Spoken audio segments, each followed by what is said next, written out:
Estamos aqui para entrevistar a professora Jamie, que trabalha com o projeto AMA, e vamos fazer algumas perguntas sobre os problemas neurológicos. Gostaríamos de saber como é que funciona o projeto AMA. O projeto AMA funciona desde 2000 aqui na universidade, mas eu faço parte dele desde o ano passado, 2012. Trabalho apenas com a parte de aquáticas. Até então existia só atividades aquáticas recreativas. A partir do ano passado eu fiz uma proposta para a professora Aline, que era a coordenadora até então do projeto. Falei que eu tinha um desejo de trabalhar com a natação adaptada, voltada para as pessoas que participavam do projeto, e ela abraçou a causa e nós começamos o trabalho da natação, do ensino da natação de forma sistematizada, não só num contexto recreativo. Participam desse projeto algo em torno de 75 pessoas, com as mais variadas deficiências, englobam as deficiências físicas, as deficiências intelectuais, transtornos mentais, síndromes. Então fazem parte desse projeto várias pessoas. Especificamente em relação à natação, participam no projeto comigo no período matutino, participam algo em torno de 12, 15 alunos. São divididos em duas turmas. Isso acontece às quartas-feiras no período matutino, das 9 horas até as 10h30. Bem, a gente tem uma série de alunos com as mais variadas deficiências. Temos os alunos com síndrome de Down. Nós temos 6 alunos, sendo 3 do gênero masculino, 3 do gênero feminino, uma idade que varia ali entre 14 e 26 anos. Esses alunos têm uma dificuldade cognitiva e também uma deficiência, uma dificuldade no desenvolvimento físico. Alguns têm algumas deficiências intelectuais associadas. Por exemplo, um dos nossos meninos tem síndrome de Down e tem esquizofrenia. Além desses, a gente tem 2 alunos que têm síndrome de Asper. A síndrome de Asper é tal como um autismo, só que eles não têm a dificuldade da fala. Em geral, eles têm uma dificuldade no relacionamento, no trabalho em conjunto, porém, eles podem vir a ter uma intelectualidade muito bem desenvolvida. Inclusive, alguns estudos dizem que Isaac Newton, Albert Einstein, Charles Darwin e Michelangelo tinham características de síndrome de Asper. Além disso, a gente tem os alunos com transtornos mentais, tais como bipolaridade, transtorno bipolar.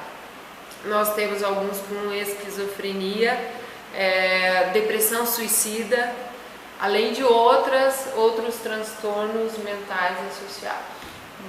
E qual seria o seu objetivo com relação ao projeto? Na verdade, o objetivo que me motivou foi a questão da aprendizagem. Eu tive na faculdade, eu tive ótimos professores, porém eu queria aprender ainda mais sobre as pessoas que têm alguma deficiência. E por isso eu procurei o projeto. Outro objetivo é que eu sempre fiz trabalho voluntário e no último ano eu não tinha tempo, e quando eu tive alguma folga eu resolvi voltar a fazer trabalho voluntário, porque eu acho que a gente tem que dar um retorno para a sociedade de acordo com aquilo que a gente aprende.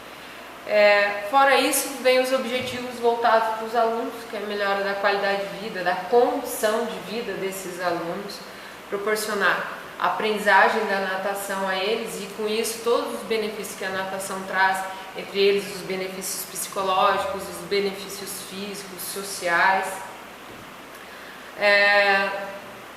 Além disso, essa condição de poder entender melhor o processo do ensino da natação associado às pessoas que têm alguma deficiência. E você teve alguma dificuldade no começo das aulas? Tive. Na verdade, assim, eu achei que teria mais dificuldade do que eu realmente tive. É que existe um preconceito, existe um medo quando você começa a trabalhar com pessoas que teoricamente são diferentes de vocês, mas na verdade são seres humanos. As crianças são ingênuas, doces, e elas carentes também, mas elas têm toda uma capacidade de aprendizagem tal como qualquer um. A única condição é que eu tive que me adaptar à variedade do grupo. né? Porque tinha alguma síndrome de Down, outros tinham deficiência intelectual, faixas etárias diferentes, mas depois de um tempo eu consegui me adaptar à situação. Não é nada fora do comum. Assim. E quais os métodos que você utiliza? Bom, na verdade, eu tive que trabalhar desde a iniciação, da adaptação ao meio líquido. Nós trabalhamos desde aprender a fazer as bolinhas, que é o controle respiratório, a questão da ambientalização, então esse equilíbrio dentro d'água que é dificultado, porque na verdade além de ser dificultado, ele melhora a condição de equilíbrio do indivíduo. A propulsão, conseguir se deslocar com pernas e braços dentro d'água, a flutuação, um mergulho, que até hoje eu venho trabalhando mergulho, que é uma das condições que eles tiveram alguma dificuldade. E aí entra o controle respiratório e a aprendizagem dos 4 estilos. Eles estão aprendendo os 4 estilos, o crawl, costa, peito, borboleta, já evoluíram muito e tem muito mais a evoluir. Quanto aos métodos, assim, em relação a como progredir, todas as aulas eu retomo o conteúdo anterior. Então, a aula passada eu trabalhei a respiração lateral no crawl. Hoje eu vou trabalhar, por exemplo, a braçada do peito, mas eu retomo a respiração lateral do crawl. Até para que eles possam fixar melhor o conteúdo e aprender efetivamente o que eu pretendo ensinar. E quais seriam os materiais que você utiliza para dar as aulas? Nós utilizamos macarrões, pranchas, tem umas argolinhas que elas têm um peso em uma das extremidades para fazer trabalho de mergulho, as tabelinhas de EVA com letras, com números, e várias outras possibilidades como bolas, e o próprio espaço, a borda que tem a barra na lateral que auxilia alguns exercícios também. E você precisa fazer alguma adaptação para dar os exercícios para esses alunos? Na verdade, a natação, independente para quem seja, você tem que fazer adaptações constantes. Porque o que você consegue aprender com facilidade, talvez a Camila não consiga aprender com a mesma facilidade. E com os alunos do Projeto AMA não é diferente. Eu tenho, por exemplo, o João Paulo, que já nada o crawl. Ele talvez ainda não respire direitinho lateral, mas ele nada crawl, ele consegue se deslocar tranquilamente. Eu tenho alguns alunos que já conseguem se deslocar numa posição horizontal, outros alunos ainda têm medo de colocar o rosto na água. Tem dias que eles chegam, eu tenho uma bem grandinha, que é um dos meus xodós, que é a lagartixa, vou chamá-la assim. Ela dá uns 20 centímetros a mais que eu. Ela tem dias que chega e não quer fazer tudo da aula. Enfim, ela não quer fazer, ela quer me contar alguma coisa, mas fazer o que eu quero ela não quer. Então, a gente tem que conversar, tem que ter paciência. Mas eu acho que eles até me melhoram enquanto pessoa, porque esse trabalho faz com que eu consiga entender melhor o ser humano. E com o passar do tempo, você conseguiu perceber alguma melhora nos alunos em relação a...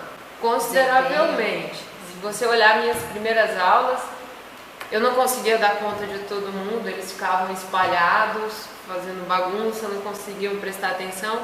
Com 2, 3 aulas eu consegui orientar para que todos estivessem no meu campo visual. Porque a gente sabe que a natação é um esporte que requer atenção e cuidado. Qualquer bobeira você pode perder o aluno dentro da piscina e essa não é a minha intenção.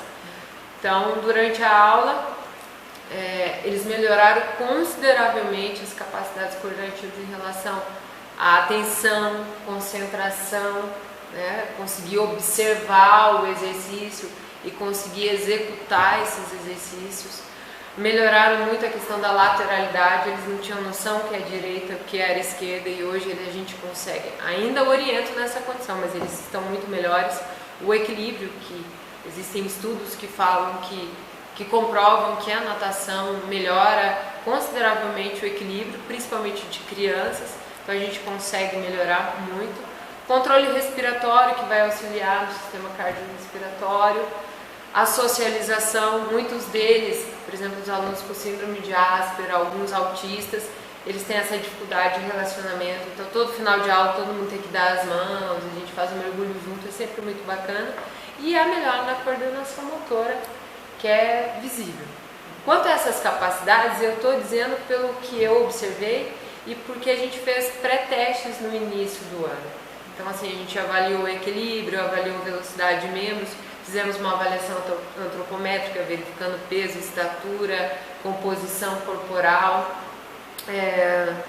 fizemos teste de posição flamingo, verificar equilíbrio, que inclusive nós tivemos resultados assim, bem difíceis, que a nossa ideia é avaliar de novo, ver se realmente isso está melhor. E a gente pretende, ao final do ano, no final do processo, fazer um pós-teste.